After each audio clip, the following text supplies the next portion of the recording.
All right, everybody. Fern, I'm gonna help you out here right now. If you have athletes that cannot execute a kipping pull-up correctly or a kipping bar muscle up correctly, I'm gonna help you fix that today. So Katie, go ahead and demonstrate one of these, but what we're gonna demonstrate here is athletes that remain with the flexed hip as they're doing the pull-up. What we're talking about is this right here. So just go ahead and do 2 for me, Katie. So she's staying in this flex position. Good. Not fully getting to utilize the kip or the extension of the hip in order to do that. So simple tactile cue in order to fix that. So all I'm gonna do is just go ahead and get to the hang position. I'm just gonna put a tactile here. So when she goes to do the kip swing, Katie cannot hit my hand with her knee or foot as she goes up. And what that'll force her to do is flex and then extend. So same thing, Katie, whenever you're ready, just go ahead and do a kipping pull-up.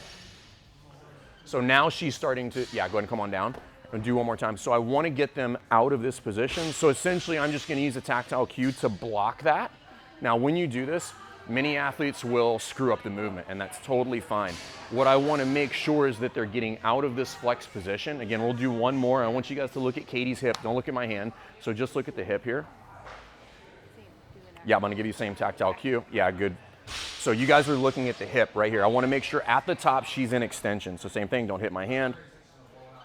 Again, so she's forced to pull that back, go ahead and come on down, and she gets out of this kind of flex position. Because remember, in the kip, it's the extension that we're looking for. So think back to the level 1, core to extremity. I want hips to move before hands, but at this point, if she stays in the flex position, we never actually extend the hip.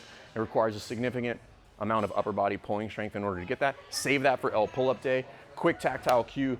Block the feet. They'll be forced to get the hips back open. If they hit the hand, you just bring them right back down. Again, just understand a lot of athletes will mess this up because they'll be focused so much on the hip, they'll screw up the pulling portion. Don't worry about it. You'll get them into a better movement. This one works most of the time, but like most cues, if it doesn't work, then it's not a good cue. Let us know if you have more questions about that.